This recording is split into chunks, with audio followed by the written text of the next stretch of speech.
सलमान की ऐप ने पाकिस्तान में सब्सक्रिप्शन के तमाम रिकॉर्ड्स तोड़ दिए हैं। His hard work paid off. Dad को भी एहसास होगा कि सिर्फ उनकी बताए हुए रास्ते पे चलने से कामयाबी नहीं मिल सकती।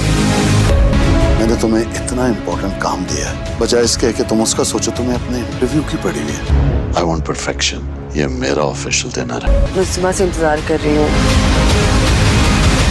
एक्चुअली अंकल हर उस इंसान से, स्पेशली औरत, जिसके पास पावर है उससे डरते हैं। ठीक है, तो फिर करो वेट। कम से कम आज तो तुम्हारा नाम कॉल नहीं होगा। एक्चुअली वैसे तो शाहनवाज दुनिया के सामने बहुत अकड़ कर चलते हैं। शाहनवाज अच्छी तरह जानता है कि सानिया के लिए उसका इंटरव्यू कितना अहम है, मगर फिर भी उसने जानबूझकर अपने घर दावत रख ली। उसने सानिया को बुलाकर कहा कि तमाम खाने की जिम्मेदारी वो संभाले। कोई आम दावत नहीं बल्कि उसके खास दोस्त आ रहे हैं, इसलिए किसी किस्म की कमी नहीं होनी चाहिए। सानिया ने याद दिलाया कि आज उसका इंटरव्यू है, मगर यह सुनकर शाहनवाज को गुस्सा आ गया क्योंकि वो समझ रहा था कि सानिया उसकी बात मान लेगी।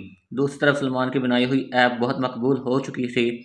जब उसने यह खुशखबरी अपनी माँ को दी तो वो बेहद खुश हुई, लेकिन शाहनवाज को यह कामयाबी बिल्कुल पसंद नहीं आई और वह खामोशी से वहाँ से चला गया।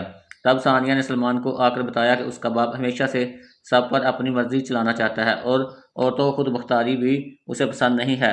सलमान ने अफसोस से कहा, मेरे वालिद समझते थे कि सिर्फ डॉक्टर बनने वाला ही कामयाब होता है, मगर आज मैंने साबित कर दिया कि इंसान अगर मेहनत करे तो किसी भी शोबे में कामयाब हो सकता है। उधर सानिया इंटरव्यू देने पहुंची तो शाहनवाज भी वहां आ गया। उसने अमले से कह दिया कि आज सानिया का इंटरव्यू ना लिया जाए। फिर उसने सानिया से कहा, मैंने तुम्हें इतना अहम काम दिया था और तुम यहाँ आ गई हो। सानिया ने जवाब दिया, मैंने पहले ही बता दिया था कि आज मैं इंटरव्यू है। शाहनवाज सर्द लहजे में कहा शाहनवाज ने सर्द लहजे में कहा, तुम चाहो तो इंतज़ार कर लो, मगर आज तुम्हारा इंटरव्यू नहीं होगा। यह सुनकर सानिया टूट सी गई। वो पूरा दिन इंतज़ार करती रही, मगर आखिरकार उसे बताया गया कि आज इंटरव्यू नहीं हो सकता, आप उसे कल दोबारा आना होगा।